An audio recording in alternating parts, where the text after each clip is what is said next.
त्यसै गरी यो युवा सङ्गतिमा चाहिँ अब एउटा थिम दिनुभएको छ जुन चाहिँ हो फिलिपी 4:13 र म यही कुरालाई चाहिँ समेटेर अगाडि बढ्नेछु र हाम्रो सूर्य अङ्कलले पनि अघि नै अलिकति प्रचार गरिसक्नु भएको छ र म यसमा अझै पनि अलिकति कुराहरू थप्नेछु। त्यसै गरी अब हामी फिलिपी 4:13 हेरौँ। फिलिपी 4:13 पद म चाहिँ 12 पददेखि पढेर सुनाउँछु। फिलिपी 4:12 पददेखि 13 पद यहाँ यसरी लेखेको छ, कसरी होचिन र कसरी बढ्न म जान्दछु, परिपूर्णतामा होस् वा भोग्यासमा होस्, प्रशस्ततामा होस् वा अभावमा होस्, सबै परिस्थितिमा सन्तुष्ट रहने रहस्य मैले सिकेको छु। जसले मलाई शक्ति दिनुहुन्छ उहाँमा नै म सब कुरा गर्न सक्छु। यहाँ चाहिँ यसरी लेखेको छ कि हामीले एउटा पद मात्रै हेर्छौँ होला, जुन जसले मलाई शक्ति दिनुहुन्छ उहाँमा नै म सब कुरा गर्न सक्छु भनेर। तर यसको ब्याकग्राउन्डलाई पनि हामीले हेर्छौँ चाहिँ पावल चाहिँ एकदमै उसले दुःख भएको कुराहरू हामीले सधैँ बाइबलबाट पढिरहेका छौँ। उनी जेलमा जानु पऱ्यो, उनले धेरै ठुकाइ कुटाइ सहनु पऱ्यो र यो अवस्थामा चाहिँ पावलले भनेका छन् कि परिपूर्णतामा होस् वा भोग्यासमा होस्, प्रशस्ततामा होस् वा अभावमा होस्, यी सबै परिस्थितिमा चाहिँ म कसरी चाहिँ सन्तुष्ट रहन सक्छु त, जस्तो कि अभावमा पनि म कसरी सन्तुष्ट रहन सक्छु त, त्यसको एउटा मात्रै उत्तर हो कि जसले मलाई शक्ति दिनुहुन्छ उहाँमा नै म सब कुरा गर्न सक्छु। यहाँ चाहिँ यही कुरा छ, जस्तो अवस्थामा भए पनि म परमेश्वरबाट शक्ति पाएपछि चाहिँ म जस्तो परिस्थितिमा भए पनि म सहन सक्छु र जुन परमेश्वरले मलाई शक्ति दिनुहुन्छ उहाँमा नै म सब कुरा गर्न सक्छु। र यहाँ यसरी लेखेको छ कि सब कुरा गर्न सक्छु भनेको के हो त, त्यो म आकाशबाट तारा झारिदिउँ भने हो त, त्यो हाम्रो गर्लफ्रेन्ड बोयफ्रेन्डमा पनि कुरा हुन्छ होइन, धेरै म आकाशबाट तारा खसालिदिन्छु भनेर त्यस्तो। तर यो चाहिँ सब कुरा गर्न सक्छु भने चाहिँ कस्तो हो त, म छतबाट हाम फाल्यो पनि केही हुँदैन भन्न खोज्या हो त। यसु ख्रिस्टलाई पनि लुसिफरले त्यही भनेको थियो होइन, तपाईँ त परमेश्वरका पुत्र हुनुहुन्छ भने तपाईँ यहाँबाट हाम फाल्नुहोस्, तपाईँलाई त स्वर्गदूतहरूले समात्नुहुन्छ, स्वर्गदूतहरूले रक्षा गर्नुहुन्छ। हामी भजन सङ्ग्रह 91 अध्याय त पढिरहेको छौँ, त्यो चाहिँ यसु ख्रिस्टको बारेमा लेखिएको छ र त्यहाँ चाहिँ स्वर्गदूतहरूले तिम्रो रक्षा गर्नेछन् भनेको छ। तर यसु ख्रिस्टले हाम फाल्नु भएन नि होइन। यसु ख्रिस्टले भन्नुभयो कि यदि तिमीहरूमा अलिकति विश्वास छ भने पनि तिमीहरूले पहाडहरू हल्लाउन सक्छौ, के यो सब गर्न सक्छु भने पहाडहरू हल्लाउँछु भनेर खोज्या हो कि के कुरा चाहिँ भन्न खोजिरहेको छ। र यो शक्ति चाहिँ कस्तो शक्तिको बारेमा चाहिँ कुरा गरिरहेको छ, म यो कुरा अझै अगाडि गर्नेछु। र यो शक्ति चाहिँ दुई प्रकारको शक्तिको बारेमा कुरा गर्नेछु, एउटा चाहिँ क्रुसको शक्ति र अनुग्रहको शक्ति। यो दुईवटा चाहिँ एक आपसमा बाँधिएको छ। क्रुसको शक्तिद्वारा हामीले परमेश्वरबाट अनुग्रह पाएका छौँ भने यही अनुग्रहद्वारा चाहिँ यसु ख्रिस्ट हाम्रो निम्ति मर्नुभयो, हामीलाई अनुग्रह गर्नुभएको कारणले नै परमेश्वर हाम्रो निम्ति क्रुसमा चढ्नुभयो। र यो शक्तिको बारेमा अझै हेरौँ हामी, पहिलो कोरिन्थी 1 अध्यायको 18 पदलाई हामीले हेरौँ। पहिलो कोरिन्थी 1 अध्यायको 18 पदमा यहाँ चाहिँ यसरी लेखेको छ, किनकि क्रुसको सन्देश नष्ट भइरहेकाहरूका निम्ति मूर्खता हो, तर हामी उद्धार पाइरहेकाहरूका निम्ति परमेश्वरको शक्ति हो।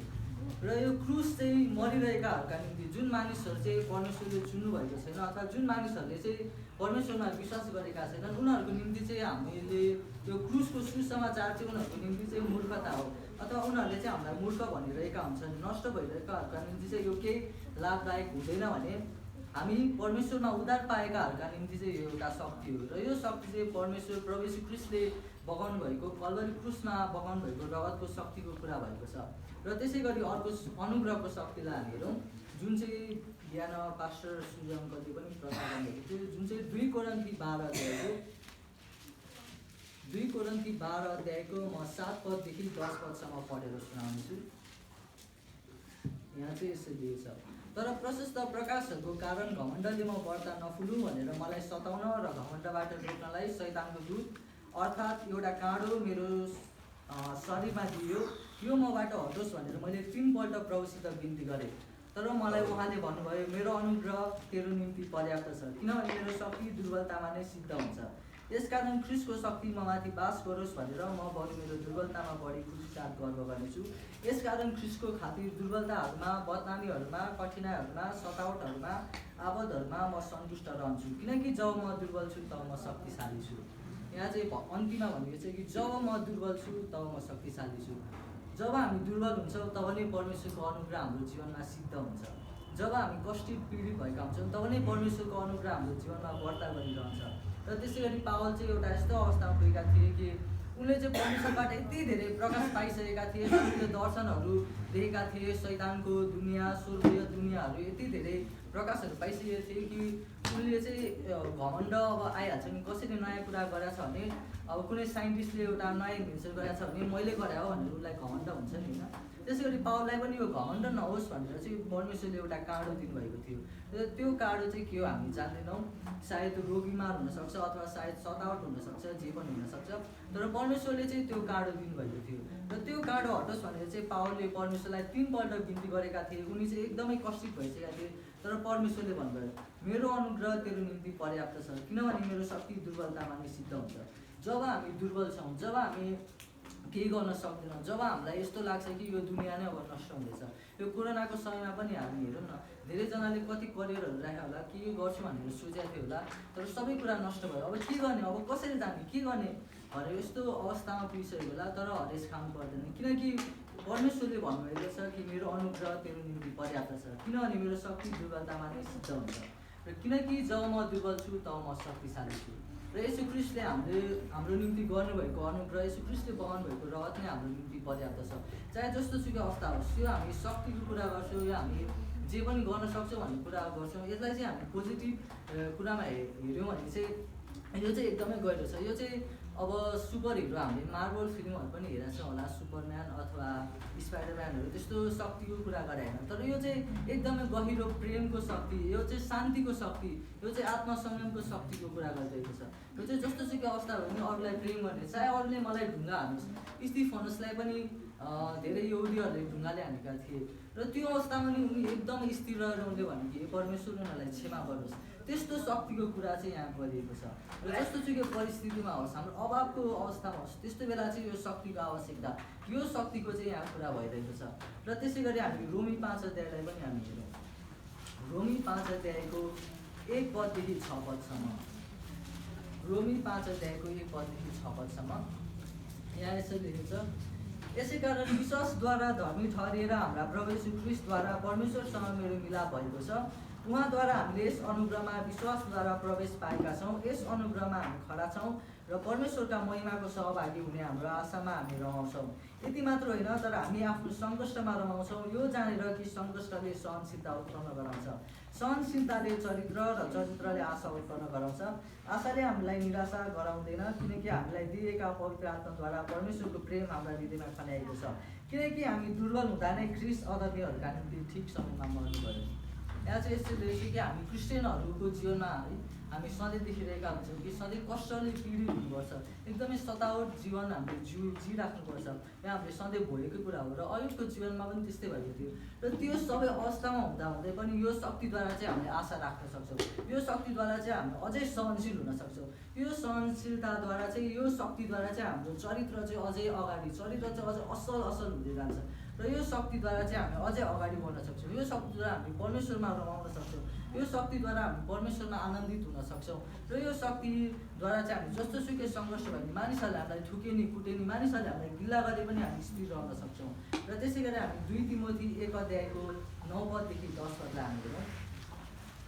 2 तिमोथी 1 अध्यायको 9 पददेखि 10 पद यहाँ चाहिँ यसरी लेखेको छ, उहाँले हामीलाई उद्धार गर्नुभयो र एउटा पवित्र बोलावटद्वारा बोलाउनु भयो, हाम्रो कामको आधारमा होइन, तर उहाँको आफ्नो अभिप्राय र अनुग्रहको आधारमा हो, जो उहाँले ख्रीष्ट येशूमा युग अघिदेखि हामीलाई दिनुभएको थियो, जुन अनुग्रह अब हाम्रा मुक्तिदाता ख्रीष्ट येशूको आगमनद्वारा प्रकट गर्नुभएको छ। उहाँले मृत्युलाई नाश गरेर जीवन र अविनाशलाई सुसमाचारद्वारा प्रकाशमा ल्याउनु भएको छ।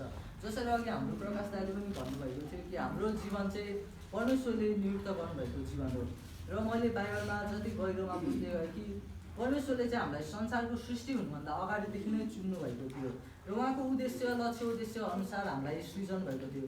र यो हाम्रो आफ्नै कामको आधारमा होइन, हामीले जतिसुकै असल गर्नु खोज्यो भने, जतिसुकै जे गरे पनि हाम्रो कहिले मुक्ति पाउन सक्दैनौँ। त्यो मुक्ति चाहिँ हामीले परमेश्वरमा विश्वास गरेर परमेश्वरले दिनुभएको अनुग्रहद्वारा मात्रै पाउन सक्छौँ। र यो अनुग्रह चाहिँ तब प्रकट भयो जब येशू ख्रीष्ट क्रुसमा चढ्नु भयो। त्यसै गरी जब हामी येशू ख्रीष्टमा विश्वास गर्छौँ, तब चाहिँ हामीले यो अनुग्रहको हिस्सामा हामी हुन्छौँ, र त्यही अनुग्रहको हिस्सा भएको कारणले नै हामी परमेश्वरमा विश्वास गरेका हौँ। र त्यसै गरी यूहन्ना 1:16 अध्याय हामीले जहिले सुनिरहेकै वचन हो। यूहन्ना 1 अध्यायको 16 अध्यायमा पनि लेखेको छ कि येशू ख्रीष्ट चाहिँ अनुग्रह लिएर यस संसारमा आउनुभयो र त्यो अनुग्रहद्वारा चाहिँ हामीले परमेश्वरको शक्ति हामी महसुस गर्न सक्छौँ। उहाँका अनुग्रहको पूर्णतामा हामीले एउटा अनुग्रहमाथि अर्को अनुग्रह पाएका छौँ र यही अनुग्रहको शक्तिद्वारा यही क्रुसको शक्तिद्वारा चाहिँ हामी अहिलेसम्म जीवित भएका छौँ र यस ठाउँमा हामी भेला भएका छौँ र परमेश्वरलाई हामीले स्तुति प्रशंसा चढाउन पाएका छौँ। र त्यसै गरी हामी कलसी 1:11 अघि यो वचन पनि सुनिसकेका हौँ। कलसी 1:11 पनि कलसी 1:11 यसरी लेखेको छ, उहाँको महिमित शक्ति अनुसार आनन्द साथ सबै सहनशीलता र धैर्यको लागि तिमीहरू सारा शक्तिसित बल्याऊ। के को लागि त? शक्ति के को लागि? सहनशीलता र धैर्यको लागि, सङ्कष्ट आपद विपद आउँदा पनि सहनशील रहनुको लागि, जस्तोसुकै अवस्था भए पनि धैर्य गर्नको लागि। यी कुराहरूको लागि चाहिँ परमेश्वरले हामीलाई शक्ति दिनुहुन्छ। र त्यसै गरी हामी उत्पत्ति 50 अध्यायको 20 पदलाई पनि हामी हेरौँ। उत्पत्ति 50 अध्यायको 20 पद, यो चाहिँ योसेफको कथाहरू हामीले सधैँ सुनेका छौँ र योसेफ चाहिँ एउटा येशू ख्रीष्टको छायाको रूपमा पनि हामी देख्न सक्छौँ। तपाईँहरूले यदि बाइबल कलेज अथवा बाइबल स्कुल पढ्नुभयो भने अझै बुझ्न सक्नुहुन्छ। त्यसलाई टाइप्स एन्ड स्याडोज भन्छ, प्यारलल्स भन्छ, जुन चाहिँ आउन लागेको कुराको छाया हो।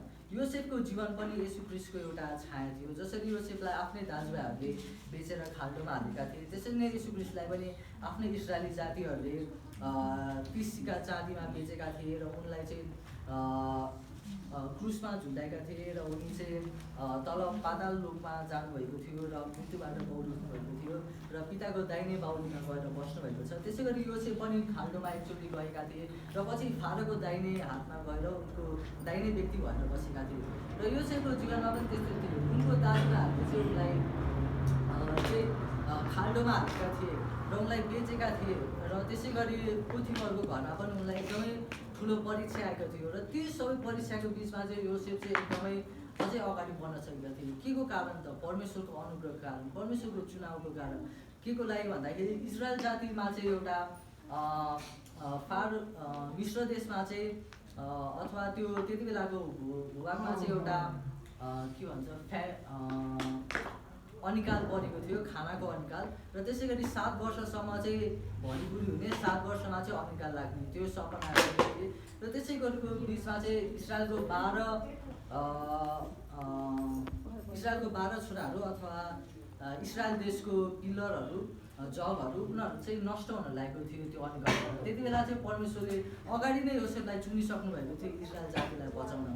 र यो जातिको बिचमा जाँदा चाहिँ पछि योसेफले यस्तो भनेका थिए कि यो 20 पदमा यसरी लेखेको छ, तिमीहरूले मेरो विरुद्धमा हानि गर्ने विचार गरेका थियौ, तर परमेश्वरले त्यही कामद्वारा भलाइ गर्ने विचार गर्नुभयो, ताकि जसरी आज भइरहेको छ त्यसरी नै धेरैजना मानिसहरू बाँचिरहँ। हाम्रो जीवनमा किन खराब नराम्रो भयो, हामीलाई किन मानिसहरूले यस्तो नराम्रो गरे, हामीले किन यति धेरै कुराहरू सहनु पर्यो भनेर कतिपय हामी प्रश्न गर्छौँ होला। तर यहाँ योसेफले भनेका छन् कि सायद तिमीहरूले मलाई नराम्रो तरिकाले विचार गरेर यस्तो नराम्रो गर्यो होला, तर परमेश्वरले त्यही नराम्रो कारणलाई चाहिँ मेरो भलाइको निम्ति प्रयोग गर्नुभएको थियो। त्यसै गरी परमेश्वरले चाहिँ हाम्रो सङ्घर्षलाई चाहिँ हाम्रै आफ्नै भलाइको निम्ति, आफ्नै चरित्र अगाडि बढ्नलाई, परमेश्वरमा अगाडि बढ्नलाई चाहिँ प्रयोग गर्नुहुन्छ। र त्यो शक्ति नै हाम्रो जीवनको बहुमूल्य शक्ति हो र त्यो शक्ति चाहिँ परमेश्वरको अनुग्रहद्वारा नै आउँछ। र रोमी 8:28 हामी हेरौँ। रोमी 8 अध्यायको 28 पद। रोमी 8 अध्यायको 28 पदमा म यसरी पढ्छु, हामी जान्दछौँ उहाँलाई प्रेम गर्नुहुयो र उहाँका अभिप्राय अनुसार बोलाएकाहरूका निम्ति हरेक कुरामा परमेश्वरले भलाइ नै गर्नुहुन्छ। उहाँको नामद्वारा, परमेश्वरको नामद्वारा बोलाएकाहरू, परमेश्वरले जसलाई चुन्नुभयो, परमेश्वरले माथि जसले विश्वास गरेका छन् उनीहरूलाई चाहिँ सबै कुरा भलाइकै निम्ति हुन्छ भनेर हामी यहाँ बाइबलमा देख्छौँ। र यसले चाहिँ हाम्रो जीवनमा शान्ति ल्याउँछ र यसले चाहिँ हाम्रो जीवनमा आनन्द ल्याउँछ।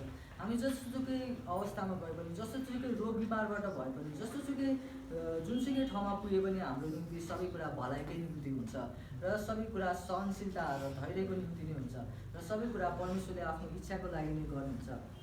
र त्यसै गरी यशाया 40 अध्यायमा पनि हामी हेरौँ।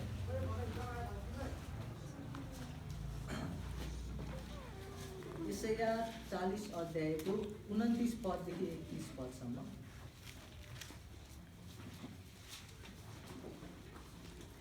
यशाया 40 अध्यायको 29 पददेखि 31 पदसम्म।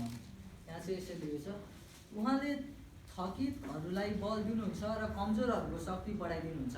युवक पनि दुर्बल र थकित हुन्छन् र जवान मानिसहरू थाकेर लड्छन्। तर परमप्रभुको आशा गर्नेहरूको बल फेरि नयाँ हुनेछ। तिनीहरू गरुड झैँ माथि माथि उड्नेछन् र दगुरेर पनि तिनीहरू थाक्ने छैनन्।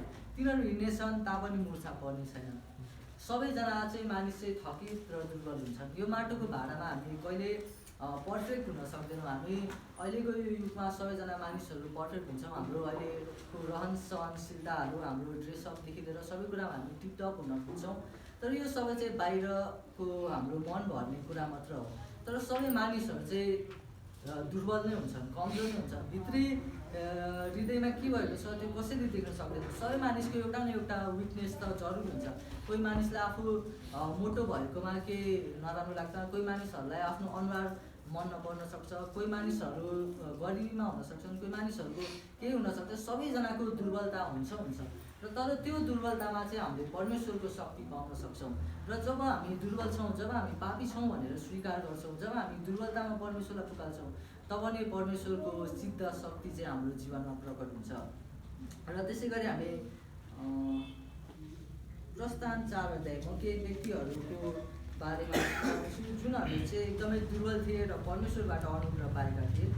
प्रस्थान 4 अध्यायको 10 पददेखि 17 पदसम्म। प्रस्थान 4 अध्यायको 10 पददेखि 17 पदसम्म यो चाहिँ मोसाको जीवनको बारेमा लेखेको छ। हामीले मोसाको जीवनमा हेर्दाखेरि चाहिँ हामीलाई मोसा एकदमै ठुलो अगमवक्ता जस्तो लाग्छ नि, होइन? मोसाले त लाल समुद्र 2 भाग पारेका थिए, उनले धेरै धेरै आश्चर्य कर्महरू गरेका थिए। तर पनि उनको एउटा दुर्बलता थियो। र त्यो दुर्बलता चाहिँ के हो हामी हेरौँ।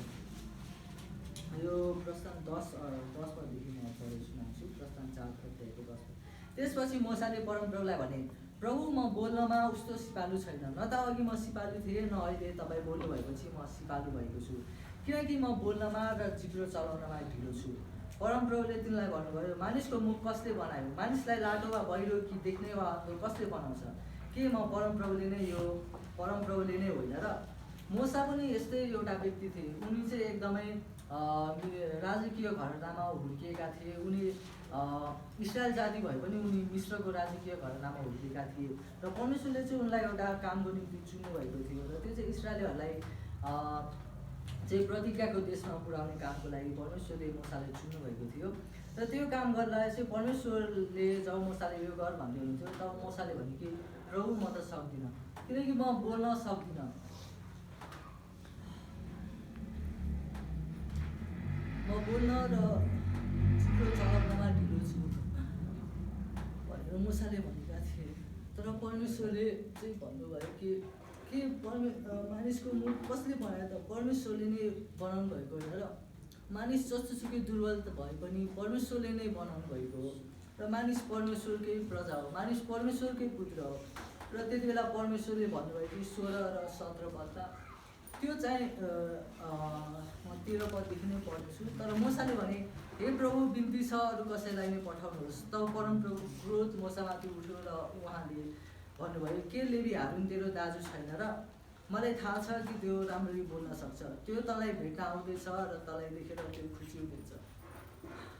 त्यसैसँग कुरा गर र त्यसले भन्नुपर्ने कुरा तैँले बता र म तिमीहरू दुवैसँग हुनेछु र तिमीहरूले के गर्नुपर्ने हो सो बताउनेछु। त्यो चाहिँ तेरो निम्ति मानिसहरूसित बोल्नेछ र तेरो मुख जय हुनेछ र तँ चाहिँ त्यसको निम्ति ईश्वर तुल्य हुनेछस्।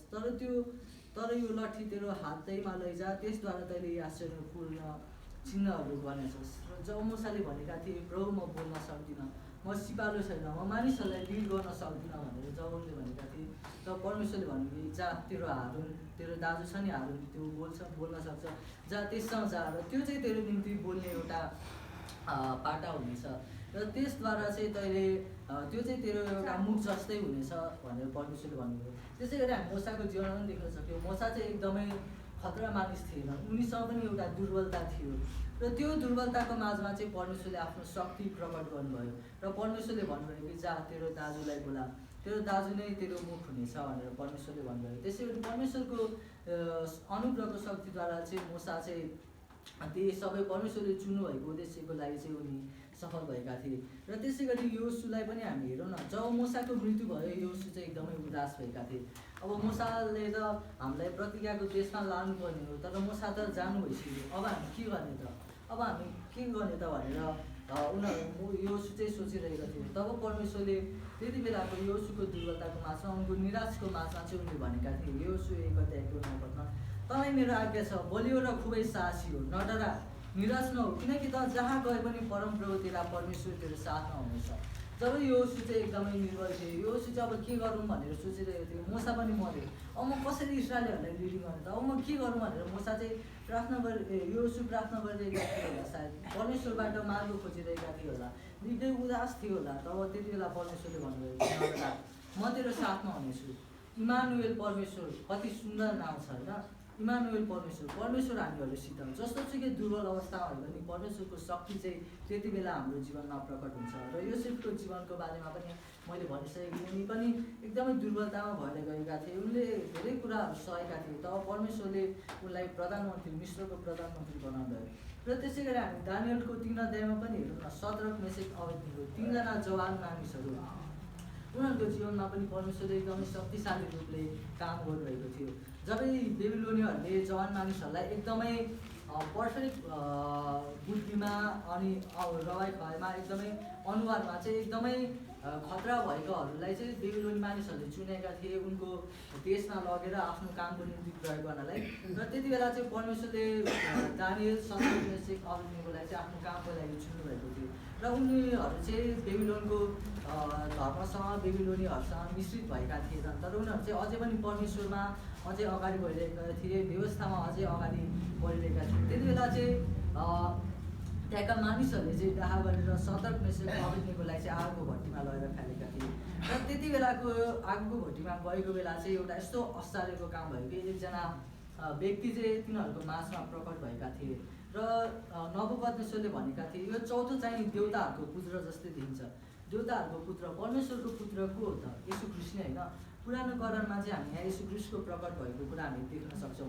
र येशू ख्रिस्ट चाहिँ जब सद्रक मेशक अबेदनेगो आगोको भट्टीमा डुबिरहेका थिए, गएका थिए, त्यति बेला चाहिँ येशू ख्रिस्ट उनीहरूको माझमा प्रकट भएर उनीहरूलाई चाहिँ जोगाउनु भएको थियो र उनीहरूलाई नाश हुनबाट बचाउनु भएको थियो। र त्यसै गरी हामी एलियाको जीवनमा पनि हेरौँ, जसरी मूसा पनि एकदमै खतरा अगमवक्ता भनेर हामीले भन्छौँ, त्यसै गरी एलियालाई पनि हामीले स्वर्गबाट आगो झार्ने अगमवक्ता भनेर हामीले भन्छौँ। तर एलिया पनि एकदमै दुर्बल व्यक्ति थिए, उनको जीवनमा पनि एउटा दुर्बलता थियो। उनको जीवनमा के दुर्बलता थियो त? हामी 1 राजामा हामी हेरौँ, 1 राजा 19 अध्यायको 3 पददेखि 10 पदसम्म। 1 राजा 19 अध्यायको 1 पददेखि 3 पददेखि 1 राजा 19 अध्यायको 1 पददेखि 18 पदसम्म है, सरी म कन्फ्युज भएँ। 1 राजा 19 अध्यायको 1 पददेखि 18 पदसम्म। यति बेला चाहिँ जब एलिया चाहिँ आफ्नो काम गरिरहेका थिए, त्यति बेला चाहिँ इजेबेलले चाहिँ अगमवक्ताहरूलाई मार्न खोजिरहेको थियो। र त्यो बेला चाहिँ एलिया चाहिँ एकदमै डराएका थिए, सबै अगमवक्ताहरूलाई चाहिँ अब मार्न लागेको छ, अब म पनि मर्छु होला भनेर एलिया चाहिँ डराएर चाहिँ होरेब पर्वतमा भागेका थिए। र उनी चाहिँ भाग्दाखेरि चाहिँ मरुभूमिमा आइपुगे र त्यति बेला चाहिँ उनी चाहिँ मृत्युको लागि प्रार्थना गरिरहेका थिए, हे परमेश्वर मेरो प्राण लिनुहोस्। हामी पनि कति बेला हामीले जीवनको हरेस खाँदा हामी त्यस्तै भन्छौँ होला, परमेश्वर म त अब केही गर्न सक्दिनँ, म त अब सहन सक्दिनँ, बरु मेरो प्राण लिनुहोस् भनेर हामी कतिपय भन्छौँ होला।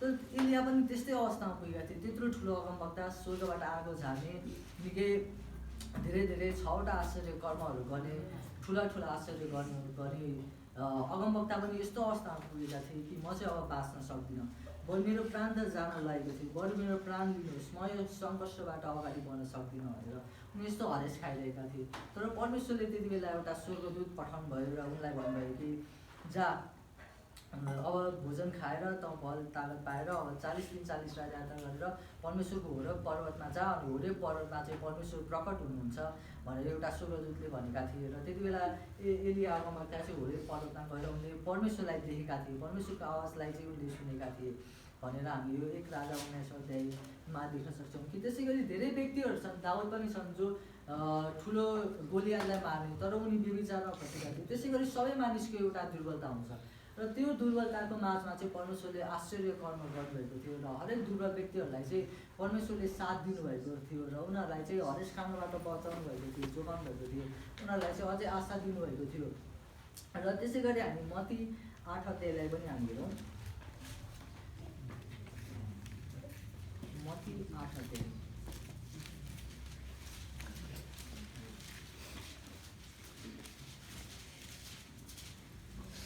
मत्ती 8 अध्यायको 23 पददेखि 26 पदसम्म हामी हेरौँ। यहाँ चाहिँ यसो लेखेको छ, उहाँ डुङ्गामा चढ्नुभएपछि उहाँका चेलाहरू उहाँको पछि लागे। अकस्मात झिलमा ठुलो ठुलो आँधी आयो र छालले ढुङ्गालाई ढाक्न लाग्यो। यसो निदाइरहनु भएको थियो। चेलाहरू आएर यसो भन्दै उहाँलाई बुझाए, बचाउनुहोस् प्रभु, हामीहरू नष्ट हुन लाग्यौँ। यसुले तिनीहरूलाई भन्नुभयो, अल्पविश्वासी मानिस हो, तिमीहरू किन डराउँछौ? तब उठेर उहाँले बतास र समुद्रलाई हकार्नुभयो र आँधी बिल्कुल शान्त भयो। यहाँ चाहिँ हामी यस्तो अचम्मको कुरा हामी देख्न सक्छौँ कि जब आँधी आइरहेको थियो, छालले चाहिँ ढुङ्गालाई एकदमै ढाक्न लागेको थियो, तब यीशु ख्रीष्ट चाहिँ सुतिरहनु भएको थियो। हाम्रो जीवनमा पनि त्यस्तै अवस्था आइरहेको होला। परमेश्वर हामी एकदमै हाम्रो जीवनमा आँधी बेरी आएको होला, निकै सङ्कष्ट आएको होला, तर हामीले चाहिँ परमेश्वरलाई भन्छौँ कि परमेश्वर तपाईँ मलाई देख्दै हुनुहुन्छ कि तपाईँ मेरो बारेमा वास्तै गर्नुहुन्न कि म यो अवस्थामा चाहिँ कति बेरसम्म रहनु, किन मैले यस्तो सहनु पऱ्यो, म त नष्टै हुन लागेको छु भनेर तपाईँ भन्नुहुन्छ होला। अथवा तपाईँले यीशु ख्रीष्टलाई निदाइरहेको जस्तो सम्झनुहुन्छ होला। के परमेश्वर निदाइरहनु भएको छ? के परमेश्वरले यो सबै भइरहेको कुरा देख्नु भइरहेको छैन र भनेर हामी भन्छ होला। तर यीशु ख्रीष्टले भन्नुभयो, अल्पविश्वासी मानिस हो, तिमीहरू किन डराउँछौ? परमेश्वरको नाम पनि म हुँ जो म हुँ, म यही छु, तिमीहरू किन डराउँछौ? म यही छु बल ताकत दिनु, म यही छु आँधी बेरीलाई शान्त गराउनु, तिमीहरू किन हरेस खान्छौ, तिमीहरू किन निराश हुन्छौ? अनि त्यस्तै गरी हाम्रो जीवनमा पनि त्यस्तै भइरहेको होला। चाहे हामी कुनै एडिक्सनमा गइरहेका छौँ होला, हामी लागु पदार्थले पीडित छौँ होला, अथवा हामी व्यभिचारमा फँसेका छौँ होला, अथवा हामी कुनै पनि कुरामा गइरहेका छौँ होला। तर यीशु ख्रीष्ट भन्दै हुनुहुन्छ कि नडराऊ, म यही छु, शक्ति दिने म यही छु, इमानुएल, मेरो नाम इमानुएल हो, म यही छु भनेर परमेश्वर भन्दै हुनुहुन्छ। हामी जस्तोसुकै अवस्था भए पनि, जस्तोसुकै घडी कमीमा गए पनि, जस्तोसुकै कुरा भए पनि परमेश्वर चाहिँ निदाइरहनु भएको हामी देख्छौँ होला। तर परमेश्वर हाम्रै साथमा हुनुहुन्छ, परमेश्वरले हामीलाई शक्ति दिइरहनुहुन्छ। र त्यसै गरी अब म सिद्धङलाई 2 कोरिन्थी 6 अध्यायलाई पनि हामी हेरौँ।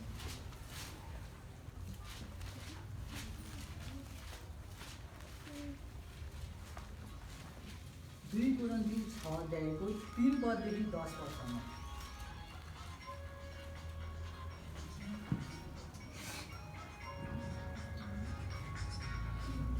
2 कोरिन्थी 6 अध्यायको 3 पददेखि 10 पदसम्म यहाँ यसरी पढेर सुनाउँछु।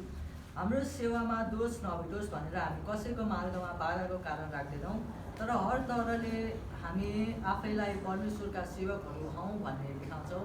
ज्यादै सहनशीलतामा, कष्टमा, कठिनाइमा, आपद विपदमा, कुटाइछुटाइमा, कैदमा, हुलदङ्गामा, परिश्रममा, अनिदो बस्दा, भोकमा, शुद्धतामा, ज्ञानमा, धैर्यमा, दयामा, पवित्र आत्मामा, साँचो प्रेममा, सत्य बोलीमा र परमेश्वरको शक्तिमा, दाहिने र देब्रेपट्टि, धार्मिकताको अस्त्र शस्त्र धारण गरेर आदरमा र अनादरमा, बदनाम र सुनाममा हामी ठगा अझै ठानिन्छौँ, तर हामी साँचा छौँ। अपरिचित भए तापनि सुपरिचित छौँ, मर्न लागेका झैँ तापनि हामी बाँचेकै छौँ, सधैँ भोगेका तापनि मारिएका छैनौँ, अफसोसी तापनि सधैँ आनन्दित, गरिब तापनि धेरैलाई धनी तुल्याउने, केही नभए जस्तो तापनि धेरै सबै थोक भएका। कस्तो असल वचन छ होइन। जस्तोसुकै अवस्था भए पनि हामी गरिब छौँ होला, तर हामी अझै अरूलाई धनी बनाउन सक्छौँ। हामी अझै पनि कसैले हामीलाई मार्न लागेका छ होला, तर पनि हामी अझैसम्म जीवित नै छौँ। धेरै आपद विपदमा गइसक्यौँ, हामी धेरै आँधी बेरीमा गइसक्यौँ, तर पनि हामी अझै जीवित छौँ, अझै हामी परमेश्वरमा विश्वास गरिरहेका छौँ। यो चाहिँ हो परमेश्वरको शक्ति, र यही शक्तिद्वारा चाहिँ म जे पनि गर्न सक्छु। जस्तोसुकै कठिनाइमा भए पनि म क्रुसमै टाँगे तापनि मानिसहरूलाई क्षमा गर्न सक्छु। मेरो शत्रुहरूले मलाई ढुङ्गाले हाने, मेरो शत्रुहरूले मलाई नराम्रो भने पनि म शत्रुहरूलाई प्रेम गर्न सक्छु। म जस्तोसुकै आपद विपदमा गए पनि, जस्तोसुकै कठिनाइहरू भए पनि म अझै सहन सक्छु, म अझै परमेश्वरमा भरोसा राख्न सक्छु, म अझै परमेश्वरलाई त्याग्ने छैन। आमाले त्यागे पनि, बुवाले त्यागे पनि म परमेश्वरले दिनुभएको शक्तिद्वारा म अझै पनि अगाडि बढ्न सक्छु।